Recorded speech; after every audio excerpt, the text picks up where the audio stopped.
Today we're talking about the Netflix documentary on America's Next Top Model. Tyra, what is wrong with you? Seriously, what is your problem?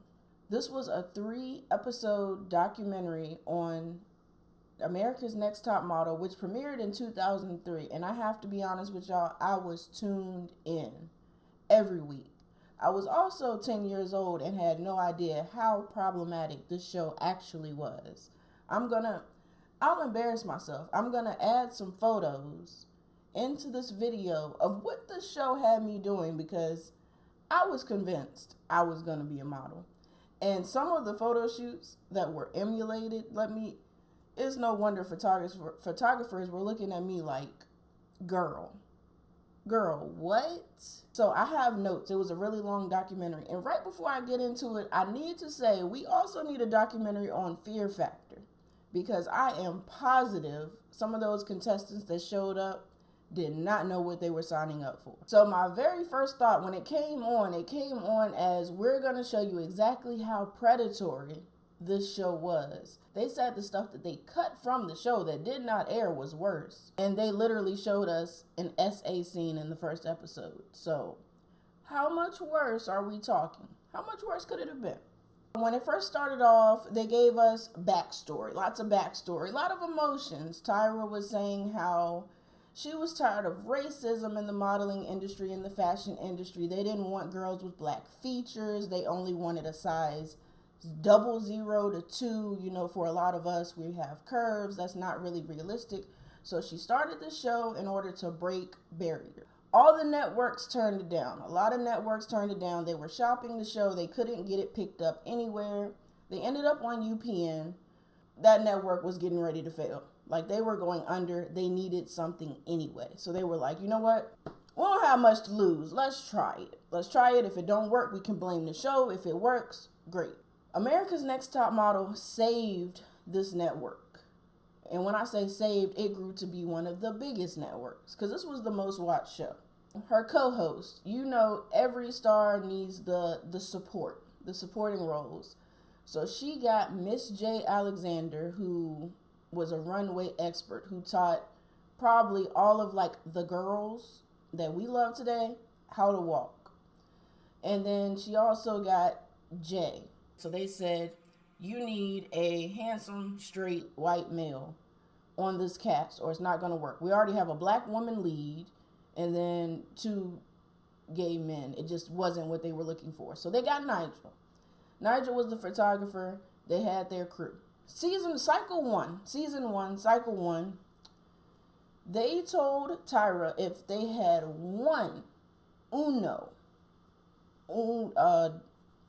black girl, it was diverse enough. That's all they were looking for. She tried to get one Hispanic in there. The program director said, you're doing too much. 1 drop of color, that's good enough for us. That's problematic within itself. But let's continue.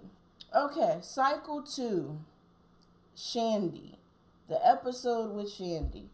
All right, so let me tell you, this show probably single-handedly started eating disorders for so many young girls in the early 2000s. It's not even funny. They were not feeding these girls. So they did a photo shoot. I think they took them to Italy or somewhere like that. They did a photo shoot with some male models.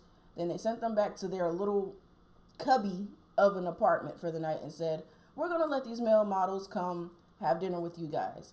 They made sure they had plenty of alcohol. They weren't eating. There was no food. She already told production, like, hey, I don't drink. I can't drink. I don't do well with drinks. So, of course, she gets drunk. But she gets drunk to the point where she's not coherent. She's not aware. And at some point in the night, she ends up having intercourse with this male model. Now, if she was alone, the cameras wouldn't have followed her. But she wasn't alone. So they recorded the whole thing, which today we know is SA. Back then, it was good ratings. That's it. That's all. It was good TV. So not only was this woman assaulted on camera, no one stopped it. When she did come to her senses, Tyra comes to her, puts her hand on her shoulder and says, hey, honey, you cheated on your boyfriend and now we need you to call him on camera and let him know. So There was no, you were violated, you were assaulted, let's get you some help. It was, you did something bad, and now we're going to continue to exploit it. Now, again, I was 10. I remember this phone call. I don't remember understanding that something inappropriate had happened. But I remember the pain of watching her and her boyfriend scream and cry, and she was on the floor, and they just recorded it and went to commercial. Ooh, Ebony. All right, so because Ebony was their one and only black model during that season, they got stylists that did not know how to put makeup on her features. They did not know how to do her hair. They had a whole segment of them making fun of her hair because it was a different texture. And then they went to cut her hair bald and couldn't do that right. Like, how do you mess up cutting all of the hair off? She ended up with 3 bald spots. And then went to judging, and they were making fun of her as if she was the one that cut the hair. There were some insane, wild, egregious, totally inappropriate photo shoots that they decided to have. Just to name a few. A homeless photo shoot where these girls had to dress up as if they were unhoused people, and they were posed with actual homeless people. Who approved this? How? Why? Why did it happen? There was a race swapping photo shoot where they got white models and put them in blackface. They got black models and put them in whiteface, essentially. One of the black models was made up to be Asian. And that's not the worst part. They had to pose with little children and babies of the other races. You brought babies into this? Somebody need to answer. They had death photo shoots. They had to pose as if they were violently murdered in several different ways. And the one model who told them in her casting tape that her mother was shot in the head due to domestic violence, guess how they posed her? I'll give you 3 seconds. Just take a wild guess. They posed her as if she was shot in the head. Like, how is this not traumatizing? They did these things on purpose. It was psychological abuse and exploiting them for ratings and money. And most of the girls were not able to go on to have a modeling career like they were promised because they were seen as reality TV stars. And at that time, it wasn't influencer driven like it is now. That was really bad for business. They weren't able to go on and have careers. And then one of the wildest ones is the dentist photo shoot. They were told that they were all going to the dentist for cosmetic work. Really, it was only 2 girls. It was 2 girls. There was one black girl. She had a gap in the front of her teeth. It was adorable. It was a character trait. It was a genetic trait. It ran her family. She liked her gap. They said, we're going to send you to the dentist to get rid of your gap. And she was like, no. And essentially Tyra told her, if you don't do this, you're going home. There was another girl who, her mouth was jacked. You know what I mean? She really had a lot going on. They sent her to the dentist essentially to get everything remade. Like, she had cosmetic surgery. They pulled like 4 teeth out of this girl's head. They redid her whole mouth. They did not do it well. She still has issues to this day. She had to sign a consent form saying she could not talk to a lawyer. She could not talk to her parents before she did this. It was either do it or you're not getting it done. So, of course, she did it. And she was really thankful because, you know, they fixed her grill, essentially. But they didn't even do it well. She still has dental issues. It just looks better because that's what's really important, right? And then just for a couple seasons later, they told the girl in the beginning she could not model with her natural gap. There was a girl that came on that didn't have any dental issues, and they gave her a gap. Unnecessary torture for no reason. It was not beneficial to their professional careers whatsoever. Just purely for entertainment. There were several medical emergencies on set. Like I said, these girls were not eating. They were not drinking enough. There were several cases of dehydration. People passing out because if you ate, you didn't want to look bloated. You have to maintain a size 00 because editing costs a lot. I mean, y'all are making multi-millions from this show, but, you know, potato. It costs too much to fix your picture, so don't eat, pass out. There were several cases of hypothermia. How do you get hypothermia in a swimming pool? They're asking Tyra, like, hey, do you remember this? Do you recall this situation? Some of the things she was like, oh, I don't remember, I forgot. Some of them she's like, yeah, I remember, but that was production.